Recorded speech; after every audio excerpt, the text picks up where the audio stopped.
Ladies and gentlemen, thank you for being at our Wellness Hub with Monica Campana.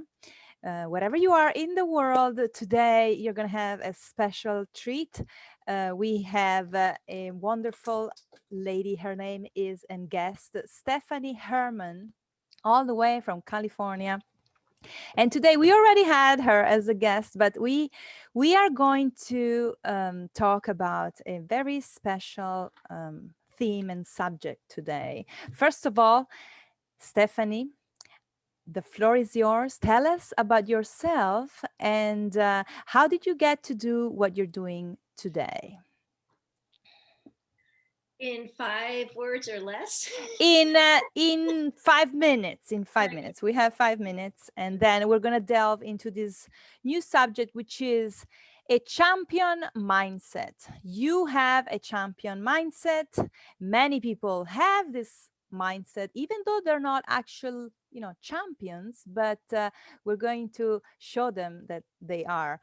And there are some people that they don't know what to do, and we are going to awaken this champion mindset in them. So, Stephanie, tell us a little bit. I know it's hard because you have so much and you have done so much in your life. Tell us. Well, if you don't know me, I was a principal ballerina, and at 5'9" tall and 6 feet on point is very unusual. But talk about mindsets, champion mindsets. That was one of the champion mindsets I think I needed to have in order to make it at my height. There have been other moments in my life after learning about this champion mindset that I was able to also put it into play. And that was a time when I was injured and doctors didn't know how to cure me. And I was lucky enough to be introduced to Pilates, which actually made me stronger than I was before. And throughout my life, I find we're always going to be struggling with problems or issues or things that will stop us from moving forward in the direction that we want to go in. And I feel if you just take a moment to really go deep inside yourself and not go into the negative as much, but allow the negative to educate you on solutions and ways to move forward. And it's almost like trying to be smarter. And I could share more if you want. Absolutely, absolutely. We want to know everything, everything, as much as we can with the little time we have. So basically, I just feel that life is going to throw you lemons. It's just part of life. It's like the ocean. The ocean comes up, there's waves, and it goes down. And if you embrace that about life, that's part of life. And when the downs are down, don't feel it's going to be down forever. And I think that's what happens is people tend to get so down and discouraged. Like there's no way I can get out of here, but there's always a way. There is always a way, no matter how bad the situation. I mean, you were a ballerina, you were on top of, your years also, and something happened, right? You had a big accident. Well, it was an injury that just happened to have occurred. And I was actually during 2 times in my career, the latter part, it was 3 years where I could not walk more than 5 blocks without pain, actually 3 blocks, couldn't sit down, which, I couldn't go to movies. I couldn't, well, nobody can now anyway. I couldn't go to restaurants, and I wasn't dancing, and my whole existence and my identity was not a dancer anymore. And I think one of the things that I did decide to do was to not believe that I could be injured for the rest of my life. And I think that's what doctors saw. So I researched even deeper. Sometimes I think people take doctors at face value.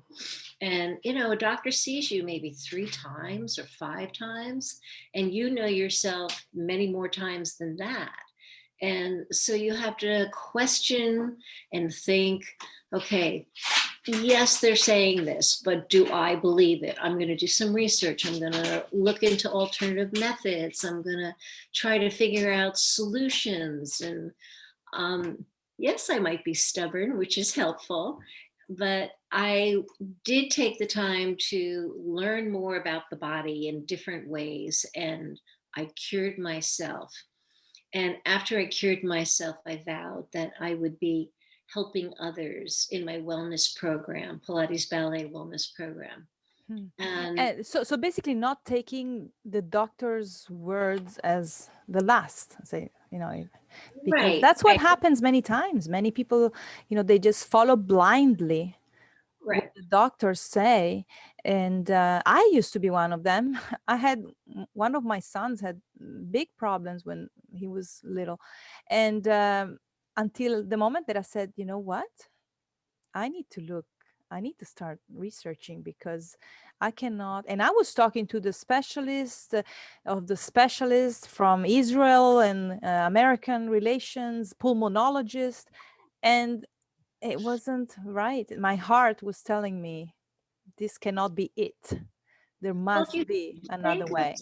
yeah, if you think of a scientist, you know, scientists explore different options till they come up with a creation or a solution. And I think people need to think that way. You know, doctor is not God. Doctor is got the medical degree, and the doctor is very smart. And you can resonate with what the doctor says or not resonate. And just take a moment to think it through.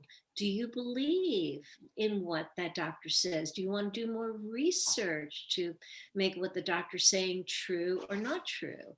And I'm not taking the validity away from doctors at all, not at all. I think doctors are fabulous, but I think people need to think for themselves also and Exactly. research. Exactly. Now, going back to the fact that you told me that at some point you were training 5, 6 hours a day, right?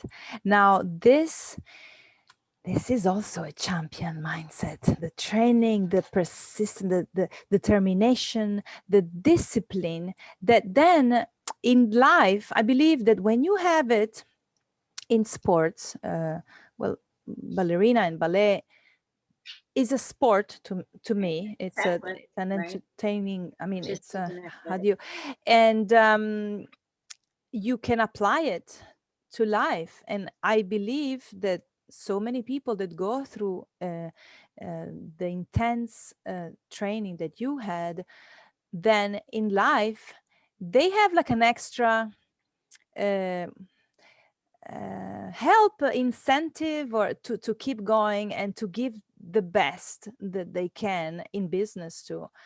Is it true? Absolutely. I think that I learned so much through the ballet world, discipline and the process of things don't happen right away unless you rehearse more or you give it more time. And I've used that training in my life in so many different ways. I produced my own one woman show and I only had 3 months to do it in. And it was like, how do I do this? And okay, wait a minute, let me think. What are the things I've learned in my past and how can I apply this? And how can I not freak out? And how do I go through the process with confidence, even though I'm freaking out? Yes, and not lose it, and not just not do anything because you're too afraid, uh, many times to fail. I guess we're afraid to fail many times, so we don't do it. And that's one thing that we need to overcome often. Otherwise we don't try new things, and we don't try um, So this is wonderful. And so how else would you have, do you think, this is a big question that I have, do you think that people are actually born with this desire to do more, to give more, to train and give their best, or they develop it according to, you know, the environment or the situation they live in? I think people are born with many different things. That's what makes the world so different, and people are very different. So I couldn't say everyone is born with this. I think that we have certain genes, and it depends on the way our parents, bring us up, or the siblings around us, or the school, or the environment play a major role in developing who we are. I believe that we have a certain way about being, and sometimes you don't let anybody else break that down, or you do allow people to break it down because you don't own the confidence. I think confidence comes with training. I think confidence comes with experience. It's not overnight. It's something I think you learn. Some people are born with more confidence than others, and the parents give them more confidence, maybe. But I think if you don't have confidence and you're born with more insecurities within your environment, there are, I think, ways to slowly come out of it. And there are tools. You could start meditating more positive words in your life. You can start thinking of focusing on half full instead of half empty. If you find you can't do that, pick a mantra of some, like 5 words that I believe I can, I believe I can, I believe I can. Say it 30 times to yourself till you almost start believing it. And research different ways of owning better confidence. I think that's very important. Yeah, and you can develop it even if you don't have it for various reasons. Exactly. I was actually born in a family where, I don't know, criticism and negativity was everywhere. So I had to really, um, learn to not absorb it, and just focus on the positive, focus on the good. How did you do that? Oh, it took me years and years, and reading lots of books and lots Right, of right. motivational sentences. My art, the art that I create, is actually 90%. There are motivational sentences hidden in my art, Cool. works of art, that when people look from the distance, you don't see anything. And then you get closer and you start reading all these sentences and words that are, positive. And the more you look at them, the more you read them, the more you repeat them, the more you believe in them. And then slowly you start shifting this Right. these doubts and these, when you're trained to think negative, it's quite hard to reprogram yourself Exactly. and switch Exactly. everything. And or maybe also very, like, people are very perfectionists. So they, until everything is perfect, they're never going to do anything. And I used to be like that, and then I learned nothing is ever going to be perfect. You just have to do it, make the best out of what you have at the moment, and go with it, I because, and totally adjust as you go. So it's a process, but when well. you like to have It, everything perfect, it's not easy. Yeah. it's important to be in the moment. I think what happens is when we start doubting ourselves, we're kind of like, we're out of ourselves, and there's our other selves that are looking at us and judging us. So it's almost like the left brain is like saying, oh, you're so bad, you're negative, you're judgmental, you're not good enough, you're this, you're that. So you're not in the moment. You're kind of out of the moment. If you're in the moment and you start thinking, oh my God, I'm feeling negative. But if you allow yourself to be in the moment, that negative, like the ocean, will change. It will go back into up, you know. Acting classes taught me a lot about that, of being in the moment and trusting whatever. So I remember once when I was in a ballet and I didn't do a pirouette, and the rest of the ballet I kept thinking, I didn't do that pirouette, I didn't do that instead of like, oh well, I didn't do the pirouette, I gotta still jump and I still gotta do a passe and I still have to do arabesque. I'm just like in the moment, opposed to letting that negative moment guide you throughout the rest of the ballet. Yeah, they're all techniques that you develop with time and allow you to get to the next level. But it's constant. Me too. I have this. It's my right. I'm an ambidextrous person, so my rational and irrational side are always talking to each other. And but you have to let the mindfulness, which is really the right side, the more creative side, come out more and more by doing exercises, breathing exercises, and that bring you to the moment, as you say. Yeah, very So with important.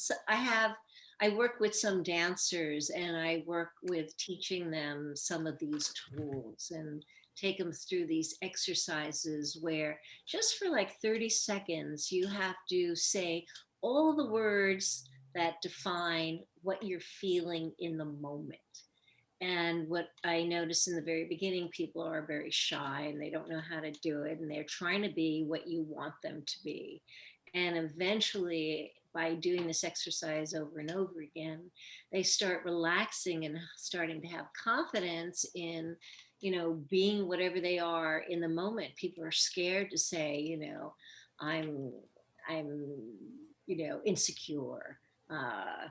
They might say I'm shy. That's an okay word. Or they're not going to say I'm sad right away because they want to be, I'm okay, everything is good.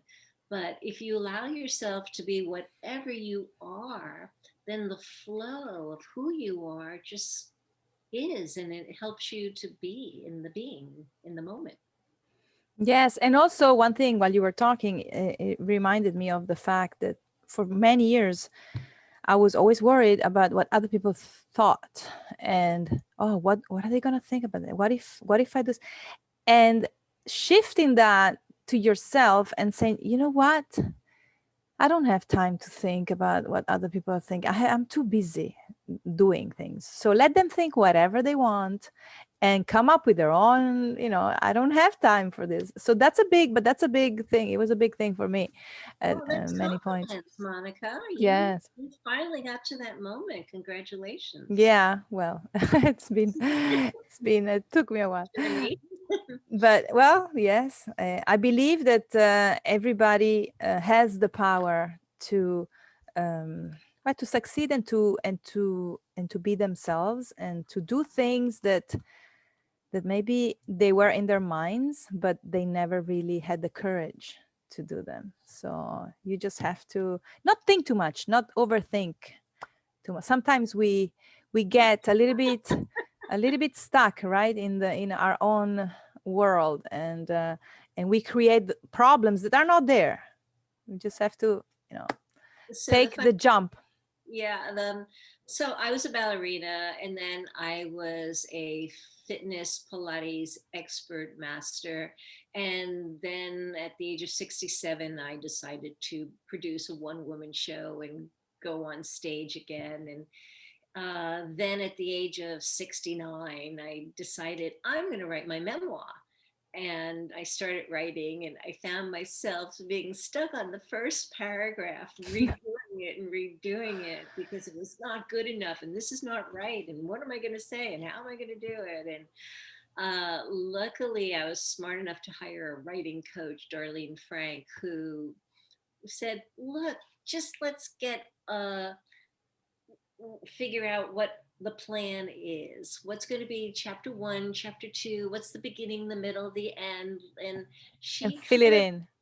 put sense into it and said, now just follow these guidelines and just start writing. And all of a sudden it's like, now I've finished my first draft. I'm editing my second draft, and the book should be out like maybe this summer. All right, Stephanie. And what else are you doing right now? You're still helping. We have a few minutes. You're helping people.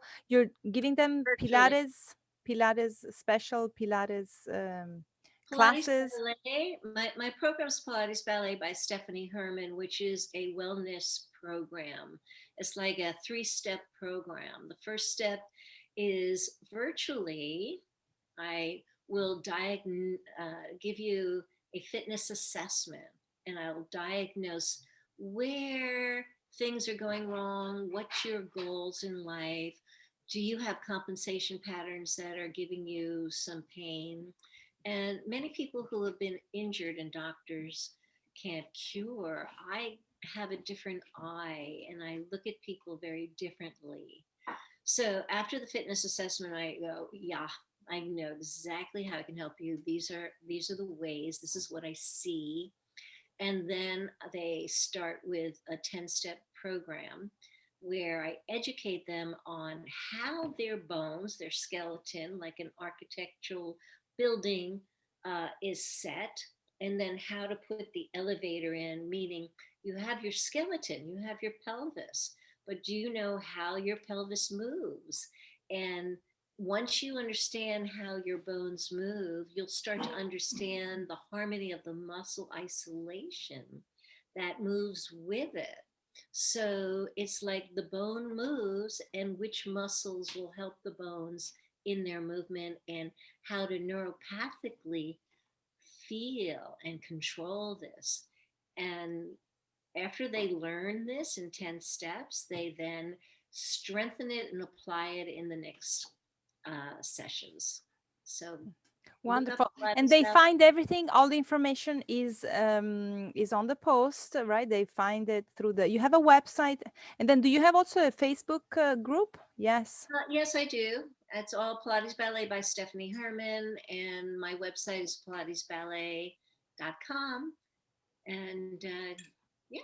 She's one of the best, guys. So it's I'm telling you, and they can have like a consultation call with you, right? So they find They out. can call me, and that's free, and we can discuss how I think I can help.